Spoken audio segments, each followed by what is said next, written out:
নমস্কাৰ। আজি আমি এই ভিডিঅ'ত মামনি ৰয়ছম গোস্বামী বাইদেউৰ ছিন্নমস্তাৰ মানুহটো পুথিখনৰ কাহিনীভাগ চমুকৈ আলোচনা কৰিম। দেৱীপীঠ কামাখ্যাক বিষয়বস্তু হিচাপে লৈ এই পুথিখন লেখিকাই প্ৰকাশ কৰিছে। পুথিখনৰ সৰহভাগ ক্ষেত্ৰ অধিকাৰ কৰি আছে দেৱী ক্ষেত্ৰৰ ধৰ্মীয় আৰু সাংস্কৃতিক পৰম্পৰাৰ লগত জড়িত অনেক কথাই। দেৱীৰ আগত পশু বলি দিয়া সম্পৰ্কত দুটা ফৈদৰ মাজত হোৱা মতবিৰোধো সুন্দৰ ৰূপত প্ৰকাশ কৰিছে। কাহিনীভাগ আৰম্ভ হৈছে ছিন্নমস্তা দেৱীৰ মন্দিৰৰ জটাধাৰী সন্যাসী আৰু ডৰথী ব্ৰাউন নামৰ এগৰাকী ইংৰাজ মহিলাৰ কথাৰে। কটন কলেজৰ অধ্যাপক ৰবাৰ্ট ব্ৰাউনৰ পত্নী ডৰথী আছিল সন্তানহীনা। চিকিৎসাৰ বাবে তেওঁ স্বদেশলৈ গৈছিল। ঘূৰি আহি তেওঁ খাচীয়া মহিলা এগৰাকীৰ লগত হোৱা তেওঁৰ স্বামীৰ অবৈধ সম্পৰ্ক ধৰা পেলালে। তেওঁৰ অভিমানী অন্তৰে বৰ আঘাত পালে।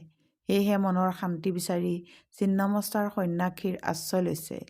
ডৰথীয়ে অসমীয়া ভালদৰে জানিছিল। তেওঁ কামাখ্যা ধামতে থকাৰ ব্যৱস্থা কৰি লৈছিল। স্বামীৰ অনুনয় বিনয় সত্ত্বেও ঘূৰি যাবলৈ তেওঁ সন্মত নহ'ল। সন্যাসীজনৰ লগত এগৰাকী সুন্দৰী বিদেশী যুৱতীৰ সম্পৰ্কই ওচৰ পাজৰৰ মানুহবোৰক কৌতূহলী কৰি তুলিছিল। উভয়ৰ মাজৰ সম্পৰ্ক সম্বন্ধে মানুহে বুবু বাবাও কৰিছিল।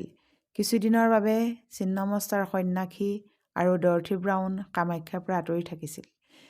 বলিবিধান বন্ধ কৰিবলৈ জনমত গঠন কৰাৰ বাবে যে গৈছিল সেই কথাষাৰ সকলোৱে জানিছিল।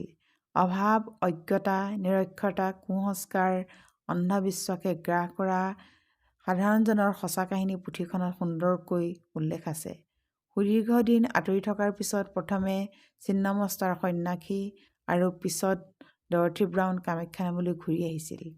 আততায়ীগুলিত ৰহস্যজনকভাৱে ডৰথীৰ মৃত্যু হৈছিল।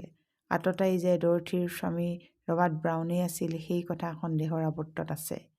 ডৰথী ব্ৰাউন আৰু ছিন্নমস্তা সন্যাসীৰ মাজৰ সম্পৰ্ক যে আধ্যাত্মিক সেই কথা ডৰথীৰ কথাৰ পৰাই ধৰিব পাৰি।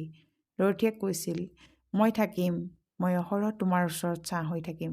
আমাৰ সম্বন্ধৰ কোনো সংজ্ঞা নাই। আমাৰ সম্বন্ধ পৃথিৱীৰ এক অনন্য সম্বন্ধ, এক শ্ৰেষ্ঠ সম্বন্ধ।